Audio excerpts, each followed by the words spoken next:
Hello, my favorite foodies. Chef Tia with a tutorial on how to make a red wine reduction. There's all different types of wines that can be used. You can use any red wine you'd like. This is actually a recipe that I came up with. Right now I am sauteing some shallots in butter. I also have some dried cherries and rosemary. And I'm going to go ahead and just let that work together until those shallots are very translucent, and it has the cherries as well have absorbed that delicious butter, and they're being infused by this beautiful rosemary here. I'm making a cherry and blueberry red wine reduction. I will also add some garlic. Just bear with me, people. It's kind of hard being my own cameraman in the middle of the night because mama's got stuff to do. Alright, so I'm just cutting up some garlic here. You hear me, Mr. Garlic? Me and Mr. Garlic are in the background. Just don't have to mince it, guys. Sometimes you can even throw it in whole, to be honest. But I'm just going to cut up a few slices of garlic. Just go ahead and get that in there. I wish you guys could smell my house right now.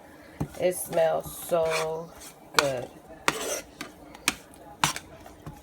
So I'm going to go ahead and work these veggies together. And our shallots are just where I need them to be. So now I will go ahead and pour in my red wine. I'm going to turn this up to high heat because you want to reduce with high heat. So here comes the party. Party starting now. Pouring in some Beringer Cabernet Sauvignon. And I'm just going to go ahead and keep stirring this. Let this bubble up, and infuse that wine with all of those aromatics. And I will add my blueberries towards the end because they're actually fresh blueberries. And I want this to plate well on top of my steak. So I don't want my blueberries to be mushy. So I'm going to add them in the end. So I'm going to go ahead and reduce this at high heat. It's going to start to bubble up. It's going to start to bubble up. And I'm going to add a sprinkle of sugar. Cherries are kind of bitter. And our wine has, red wine has tanning in it. So sometimes it can be dry to the taste. But when you reduce wine, it actually changes the flavor. And you get like something very silky, sultry, just very delicious. I'm going to go ahead and simmer this and reduce this until it thickens. Again, at high heat. I have shallots, garlic, rosemary, dried cherries, some sugar, and I'll go ahead and reduce this, and then I'll add some olive oil in the end, just to give it some glistening shine.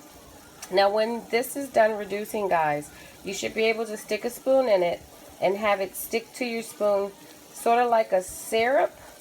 Not super sticky, but thin, like a simple syrup. And you want to just go ahead and pour that over your delicious steak or your delicious chicken or fish. You can even use this as a poaching liquid. You just put more wine than I did because I just need enough to plate one steak. But in order to use it as a poaching liquid, of course, you would need enough wine to cover the fish. You don't always have to use rosemary, guys. You can use any herbs that you'd like. So you can use sage, rosemary, thyme, throw in some parsley. That's what makes chefs chefs. You are the creator. There's some rules to the game, but at the end of the day, you create your own stuff. And that's what sets you apart from other people that are using the same recipes or the same this and the same that. Make it your own. This sauce, made by me, first time ever done. Created this recipe tonight for Behringer Steak Challenge I'm entering. Steak and Wine Pairing Challenge. And I want to make it amazing, and I want to make it mine. I don't want to go online and Google a recipe. No, I'm going to make it mine. So I'm going to let this reduce down, guys, until it's thick as I need it to be.